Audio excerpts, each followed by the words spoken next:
Hi everyone, I am Nikki and you might know me from Life with Laker on Instagram, or if you got this on Etsy, you would know me from Pups and People. And this is the beginner's kit of the punch needle dog portraits. So if you've purchased one of these from me, this is going to be your get started directions on how to do this, because this is just slightly different than regular embroidery. It's a mix between regular embroidery and rug hooking. So it's a lot like coloring with a needle and thread. It's actually really simple. But if you've never done it before, there's not a whole lot out there online to show you how to really do it. So we will do a quick and easy get started. Okay, so the first thing is you want to lay out all of your stuff, and all of this comes in the kit except for this baggie, which I'll talk about in a second. So you should have your embroidery with the pattern already on it. And if you can't see it, there's a dog. Yep, there it is. Okay, so this is the next portrait I'm doing. Then you have your snap frame, and you should have 8 pieces. If you don't see 8 and you only see 4, it's because they come snapped on like that. So you want to make sure they're apart. Okay, then you need to have a pair of scissors for yourself. I really like small embroidery scissors when cutting the floss, but you will also need a regular size pair of scissors as well. Your punch needles in here, we don't need this right now. Most of you, it just depends on what needles I'm sending at the time, but most of you will get this kit with different size needles in it. And it will also have a threader, which it's hard to see, but you might be able to see it up against my scarf here. Okay, so you have that. You've got your floss that I have sent you. This is called embroidery floss, or you can call it thread, but the whole thing is these are flossy doggies, so we're talking about floss here. And you should have a hoop. And if you didn't get one of these in your kit, they're like $1 or $2 at Michael's. Okay, and this baggie here is my personal baggie full of embellishments. So I don't know what you want to embellish your kit with or your dog with, so I left that up to you, but inside of my embellishments are pearls, really tiny flowers, ribbon flowers that are like for flower crowns or flower collars. And for the boys, if you look in the section at like Joann's Fabrics, or I got these at the dollar store, they're just little tiny bow ties. They're the cutest thing ever. So I will embellish everything I do with one of those things. Okay, so let's get started. The first thing you want to do is put together your snap frame. So you want to take the 4 main pieces, not these little guys yet, but the 4 main pieces. And you just put it together, super easy. You make a cube. Well, it's really square. All right, so we've got our little snap frame together, and this is what you're going to embroider on, because this bad boy really stinks at holding the fabric in there, because punching uses a little bit of force and the whole thing just comes out all the time. This is a much stronger thing, that's why I send this one. Okay, so now you have your square and you have these little covers. This is the clamp. These are the clamps that will hold the fabric on. One little pro trick I like to share with you, but did not send in the kit in case you don't want them. This is just fabric. I've folded up a few times, adds as extra padding in between your piece and the clamp. That way it really will hold on tight. So this is how you do it.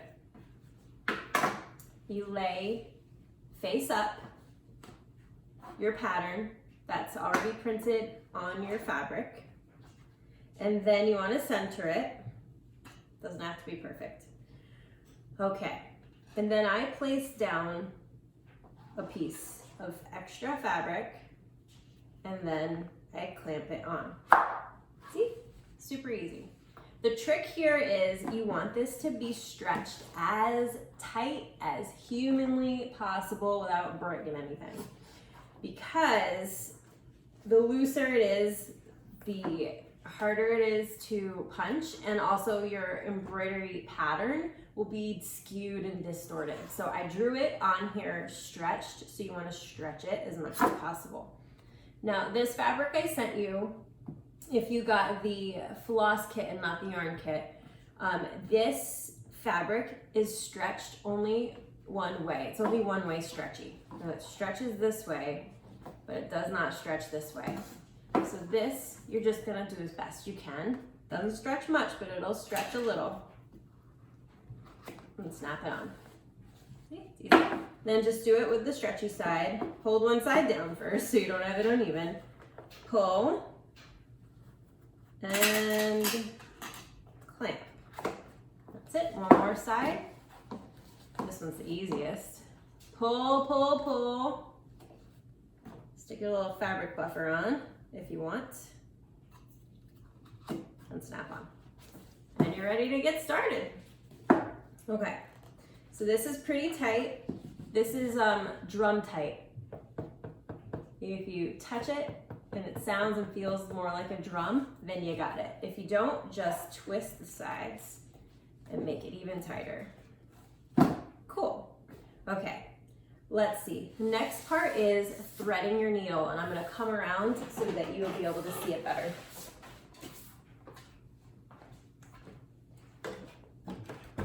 Okay, sorry, really close up, but you'll be able to see everything.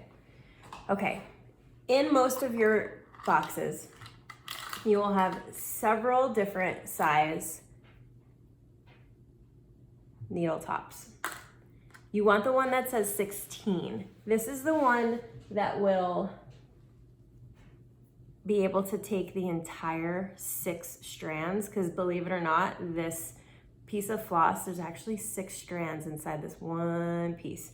So it'll take the entire piece, and it'll also make it so it's thick enough to go through this piece of fabric and hold it on the other side, because the point of punch needling is that you punch through and the fabric tightens up behind it and keeps the loop on the other side.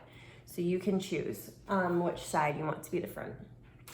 I like the more streamlined side. Some people like the more rug looking side. So this is how you thread your needle. You will find the bottom piece, looks like this, and you will find, ooh, get that later. You will find your top that says 16, and you will put the two together like so. I have mine taped so it doesn't come apart. All right, next thing is you want to get your threader. It's really tiny, but it's a loop, okay? And you want to get your piece of floss ready. And I kind of didn't do that. Okay. All right. What you're gonna do is stick one of the ends through the top, and so that it comes out on the bottom. But if you're doing this right, you won't do it in thin air so it doesn't fall on the floor. Let's try that again. Okay. Goes through the top, out through the bottom, and you catch it. Okay, so you should have it coming out the bottom like so. Open it up a little bit, the little loopy loop there. It's so much harder when you have to do this on like camera. Okay, then you just stick the thread through the loop like so. Okay, get a little, a little bit on the end, a little extra. Push it back up, and there it is. This is completely awkward. Okay, well, I'm just gonna pull it out. All right, almost done. So pull it out so that your little tail guy comes out. My tail's a little long here. It doesn't really matter. Just I keep it a little long so it doesn't like bust through. All right, last little bit here to thread your needle. See that one other little hole right there? You're gonna put the threader back through that hole. Okay, so what I'm gonna do is do that one more time. So sorry if you really understood that, but if you need extra assistance, I'm gonna go through it one more time, and hopefully it'll be a little more streamlined this time. Okay, back to the beginning. We've got our thread, floss, got our needle all put together, and we've got our threader. So you stick it down through.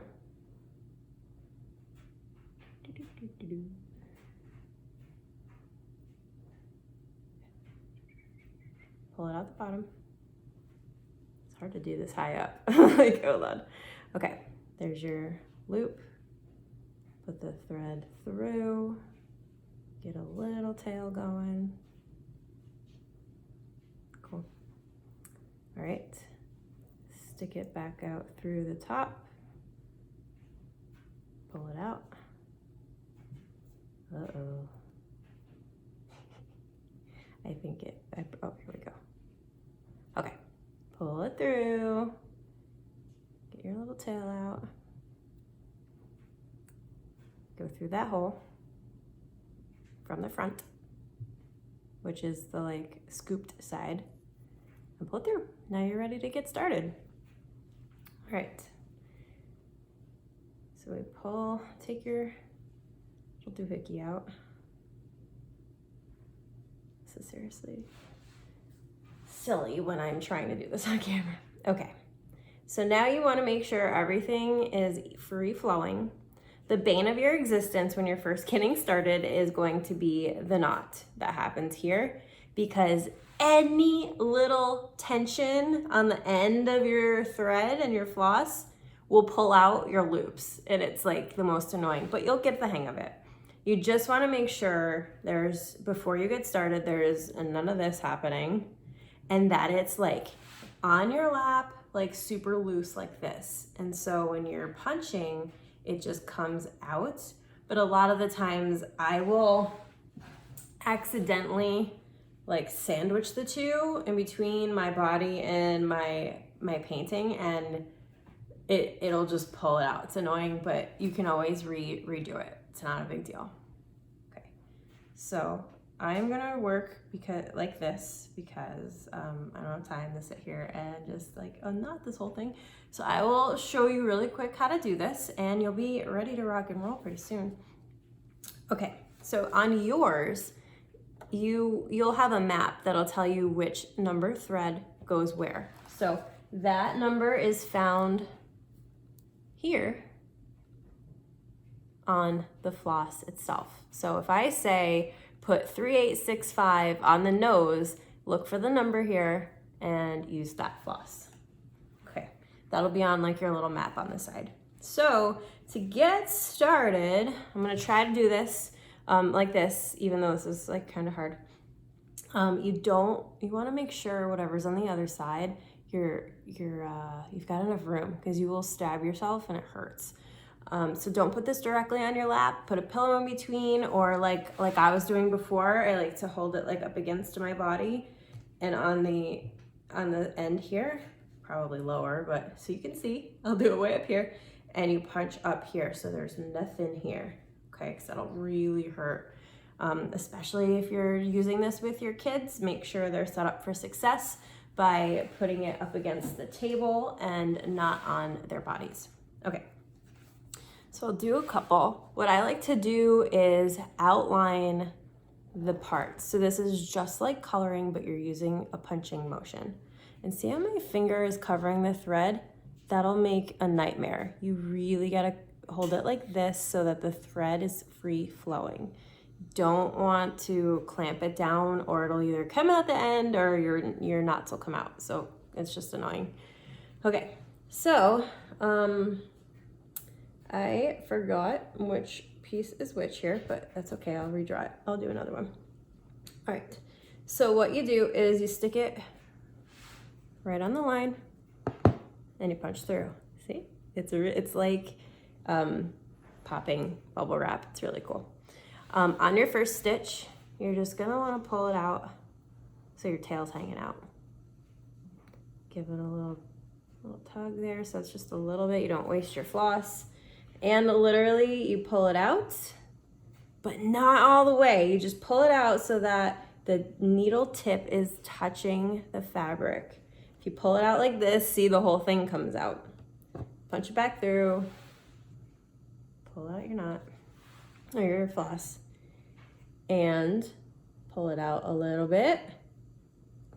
Go down like, I don't know, 2-3 millimeters, however you want, how much you want, and push it in again.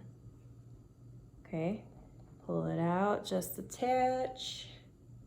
Go to your next part on your line.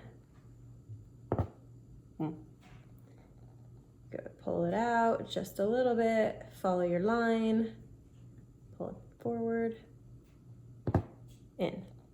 Okay, now this is what happens when you pull it too hard. See, it came out. And if you go to punch it again, now you got a big old dumb loop there. You don't want that. So, in order to fix this, pull it out just a hair. Pull on your thread just enough to tighten it up. Don't keep pulling because the whole thing will get pulled out. And then you knot it down, just push it down again. And you follow your lines all the way around according to the map. And that is really it. When you're out of thread, no big deal. I keep calling it thread, it's floss, sorry. When you're out, your last punch, will just punch it through, no big deal. Start again, right where you left off with a new ream of floss. Okay, so you're gonna do everything the map tells you to do. You don't have to knot anything, but if you wanna make sure it's secure, you don't have to do this because it's pretty secure once it's in. You can Elmer's glue the back. Just try not to get it on the actual fabric because it will show through. You only want to do it on the back side of your work, whichever side you want. You can, like I said, you can use the rug looking side. I don't like that because the details aren't there. I use the flat side. And then I'll Elmer's glue the back. And when you're done, all you have to do is take apart this guy and put it in. Trim the edges and you're done. Any last minute touches, like I said, you can like sew these on or hot glue them on. And yeah, that's pretty much it. Just message me at Life with Laker if you're having problems, or you can email me through Etsy, and I hope this helps. All right, we'll talk to you guys soon.